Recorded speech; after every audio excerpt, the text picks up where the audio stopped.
Hello, my friends. I recently talked about two topics that seemed polar opposites. One of them was on my updated luxury wish list, while the other was on luxury pieces that I will no longer buy. But they actually got me thinking about some of the pieces that kind of overlap. So today's video is going to be all about luxury pieces that I would love to buy, but I am not going to for one reason or another, which of course we'll discuss. But without further ado, if you'd like to hear about some luxury pieces that I'm extremely tempted by, but I'm fighting the urge to add them to my cart, then please be sure to give this video a thumbs up, give me some strength in the comment section, and keep on watching. Why don't we start with the piece that actually inspired me to do this video, which I don't want to spend too much time talking about because it is something that I discussed in my original wishlist video, which if you haven't seen, make sure to have it linked in the info box for you. But it is the Hermes doghouse. Now, what's interesting about this piece, I think I mentioned in my original video that it's not something that I think I'm going to buy, but shortly after I filmed that video, I actually got a message from my advisor with a picture of this asking me if it's something that I would be interested in. Even though it's not something that I had ever mentioned to them, it's not something that we had ever talked about, I had never said that it's something that I am eyeing or I would be interested in, but I feel like I am one of those crazy clients who would buy this piece for their dogs, and I really would. Except I am not the biggest fan of the colorway that it comes in, because it is one of the most colorful pieces that I think Hermes has ever created. It's made up of every single primary color that you can find. It has a little bit of blue, it has a little bit of yellow, it has a little bit of green and red, which are just simply not my aesthetic, and I don't feel that they would go with the color palette that I have going on and that I would like to have going on in our home in the future. The only place that I could see myself putting, I actually have this dream to one day have a mud room in our house, which I think it's kind of a British thing to have a mud room, which I don't know why, but I would love to have this dedicated room just for doing not only laundry, but for the baby to have a little bath in there and just have this little dedicated dog section where he can do whatever he wants. And I feel like it would be a cute piece to put in there. But am I going to spend, I think it's nearly $2,000 on this doghouse and then put it in a mud room? I don't think that's what it's made for. So even though it's a beautiful piece and I'm tempted by how cute it is, simply because of the colorway, it's not something that I would ever spend the money on, even though the body of the tent is actually reversible, so you can make it look a little bit more neutral. The poles that the frame is made up of aren't, and that's because they are inspired by jumping obstacles, which are obviously really colorful in real life, but it's just not something that I personally would enjoy looking at. And if it's going to be an eyesore, why spend nearly $2,000 on it? Moving on, there is a piece that I have been eyeing for a couple of years, and the reason I never picked it up is because I was waiting for my boutique to actually get it. I didn't want them to order it for me, and then if I don't end up liking the colorway, it would kind of be awkward because it is an expensive piece and I simply don't like to waste people's time on ordering pieces that I am not 100% certain about. So I was planning on looking at it maybe at another boutique or just waiting for it to come in, which is the so-called yak and dye blanket from Hermes, which is incredibly special. These pieces are made in Nepal by local craftsmen who are true experts on hand dyeing pieces.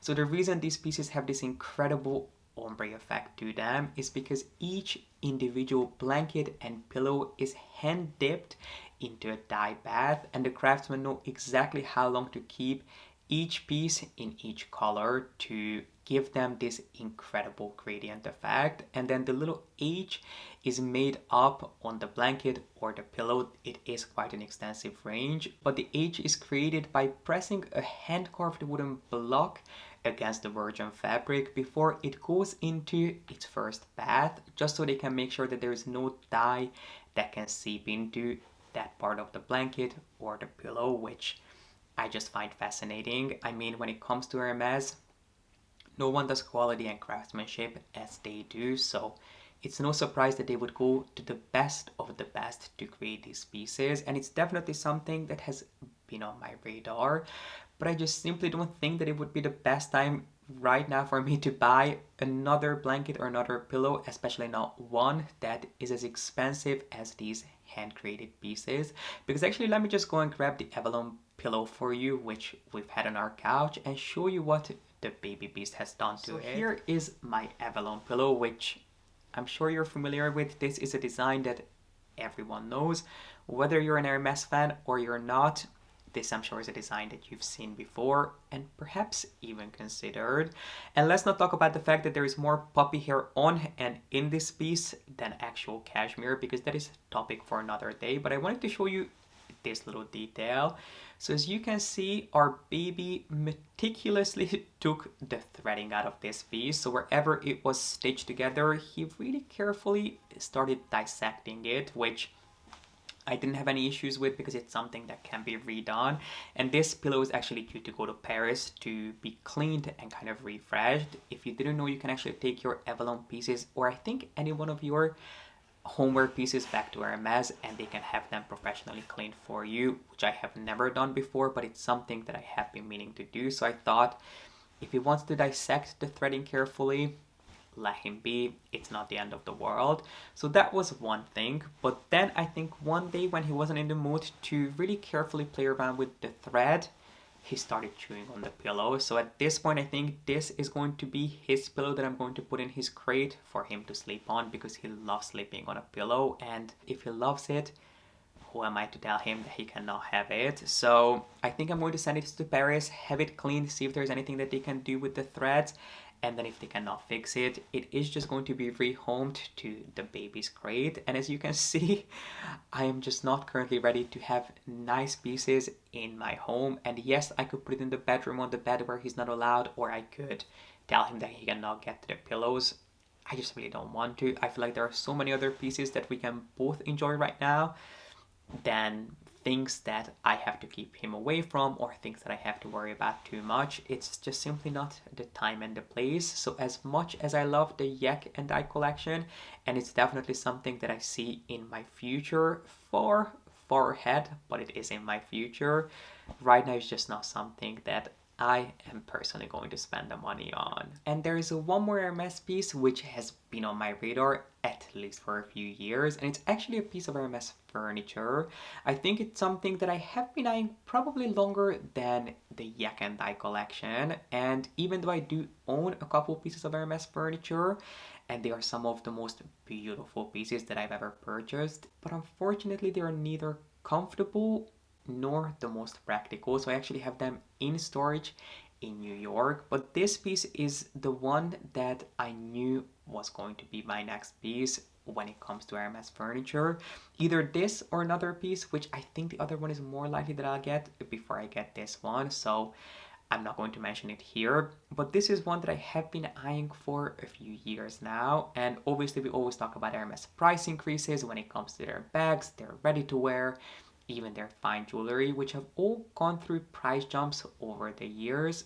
We never really talk about furniture, even though it's also a métier that has been slowly but surely sneaking up in price. So if I really want this, I know that I should probably get this sooner rather than later, which is the Le Nécessaire d'Hermès, I hope I pronounced that right, long bench, which is this incredible leather bench that is made of the most beautiful buttery soft leather, which is not quite as substantial as you would think it is, just considering that it is a piece of furniture, because I do have a chair that's made of the exact same leather, and I can tell you it is a lot more delicate than you would want it to be, but it feels like $1,000,000. And even though it doesn't technically cost nearly as much, it is going to feel like it when you're spending this much money on a piece of furniture. But it is made of leather, and then the rest of the pieces are made of walnut, at least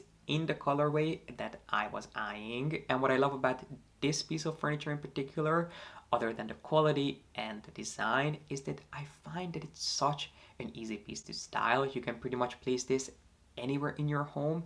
It's never going to look out of place. You could put this in your living room across from a couch. You could put this in your bedroom in front of your bed, or you could put this in your entryway as I would, which is the exact reason why I don't think it would work for us. First of all, when it comes to such an expensive piece of furniture, you obviously want to protect it and you want to take good care of it. But having a piece of furniture in your entryway, you know how it goes. You're going to bump into it. You want to throw your bag or your coat down on it. If you have a puppy or a dog, they're going to jump up on it. If you store their collars and their leash, their toys, whatever in there, they're obviously going to get excited and they're just curious, and you cannot stop them from smelling a piece of furniture or playing around with it to an extent. And for me, when it comes to such an expensive piece, I feel like it would break my heart every time I discovered a new mark or a new scratch on it. And as I said, it is not the sturdiest piece when it comes to the leather. It might last a lifetime, but it is going to tell the story of the life it lived. So you're going to be able to see every single mark and scratch on this piece. And when it comes to a piece that you're going to have in such a public space as I just don't think it is the most practical. Moving on, let's talk about an entire range that I have been toying with the idea of adding to my collection in some shape or form. There have been several different pieces that I looked at over the years, and there were some that were more interesting to me than others, which is the so-called Cartier Panther range, or I think their official name is Panther the Cartier collection, which I shared with you in a recent shopping vlog of mine. And it's a range that, as I said, I have been looking at and eyeing for a while, but the very first piece that I was ever introduced to was their so-called skeleton ring, which is basically just a panther head that sits on your finger. It is a piece that has several different iterations of it. You can buy it in solid gold, you can buy it in the skeleton version, you can buy it set with diamonds or gemstones. There are a plethora of different takes on the exact same design because Panther is obviously the mascot, for lack of a better word, of Cartier, and it's something that they're really proud of. I was always blown away by the craftsmanship and the quality of these pieces, but it's just not something that personally I think I would ever wear out. So then I looked at some of their smaller rings, all of which I loved, but again, they were just not really me. And then most recently I saw their and tried on their bracelet because it's something that I had seen before, but I had never given a try until more recently. And when I tried on the bracelet, I was kind of tempted by it. It's something that I immediately put on my wish list, then removed it, then put it back on. But I think it's going to come off for good, at least where I'm standing today, just because it's not something that I feel like really aligns with my personal style today, nor with the style that I would love to head in the direction of. For me, it's just a little bit too much, a little bit too in your face, even though I think it is a defined piece to add to your collection. If you love the aesthetic of Cartier, if you're going to buy Cartier pieces in 2022, I would suggest that you look at the Panther the Cartier collection because it is a lot less overdone than some of their most popular pieces, and the craftsmanship, the quality, the designs, the attention to details is just head and shoulders above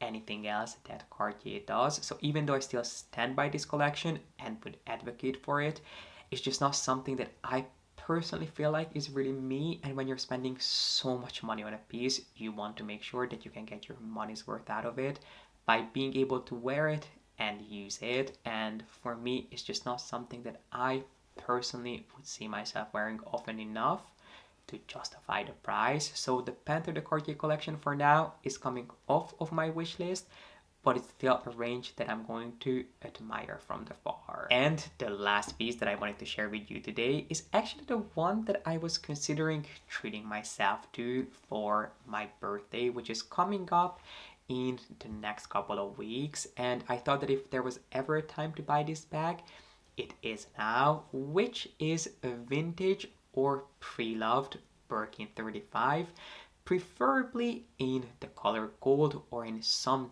darker neutral shade, because I have never purchased an Hermes bag pre-loved or vintage, even though it's something that I have been interested in, and I have actually been doing research for a video for you guys on the best and worst places to buy Hermes bags and Hermes pieces pre-loved. So I figured I should be a guinea pig for that video. I mean, it's not that big of a sacrifice to make, but I thought it might be fun to align these two ideas. But at the end of the day, I had to come to realize that I just simply don't reach for the Birkin 35s that I already own. So what's the point of me adding another one to my collection? I do have a neutral Birkin 35, which is in the color grease asphalt, that I never wear. If I'm going to use a Birkin 35, which I don't think has happened since probably last fall, it is going to be my black one with gold hardware. So there would really be no point for me to buy such an expensive bag in a size, in a color, in a shape that I'm not going to reach for. So a vintage Birkin is not something that I'm going to be buying, even though it's an incredible bag. I think if you are looking to just buy one bag and you want to be set for life, a Birkin or a Kelly is all you need. But do bear in mind that Birkins are heavy. You can only really carry them in one way, which is handheld, and they're going to be an open style tote, unless you want to open and close the flap each and every single time, which, trust me, is a lot more time consuming than it sounds. But they're a great bag, but they're just not a bag that I would be able to take advantage of. And you might be wondering, why were you looking to buy that bag pre-loved instead of getting it directly from the boutique?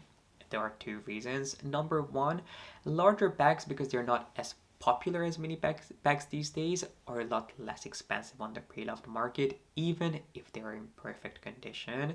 And then the other reason is because I always get so nervous about marking, scratching, or really even just using my bags. I am someone who's really, really grateful for all the pieces that I own, but I have the tendency to just take it a step too far and be nervous about using them. So I thought if I bought a bag that had already lived a life, not a bag that was wrecked necessarily, but a bag that had a story to tell, and I wouldn't have to be the first person who scratches it, who marks it, who uses it. It's perhaps something that I would be less nervous about enjoying, and that's really the reason I thought about getting it pre-loved. So that was the plan. I don't think it's going to happen. You may ask, are you going to perhaps buy a Kelly 35 vintage? Maybe. It's not something that I thought about before. Actually mentioning it here, it's definitely something that I could look into. And I think what would make it even more special is if I was able to find a Kelly bag that was created the year that I was born in. I think that would just make it the most special bag in my collection. So I have to keep you posted. I'll definitely do some research, and obviously if and when I end up with a pre-loved bag, you guys will be the first to know. And looking at my list, these are all the pieces that I wanted to share with you guys. I hope you enjoyed this video. I know it was different.